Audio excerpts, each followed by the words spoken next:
Good morning guys! Ito yung breakfast ko for today. Ito yung galing lahat sa nature. Ayan oh. Hot water with alams na. Na mango na galing doon sa puno. Ayan, nalaglag lang siya kasi ang hirap niya akyatin. Ayan, dalawang mangga na sobrang tatamis na. At ayan, sili para sa aking sukaan.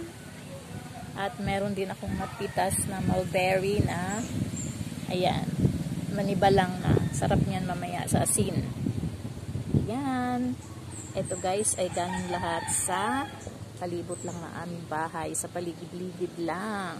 Ayan. Salamat Lord sa lahat ng blessing.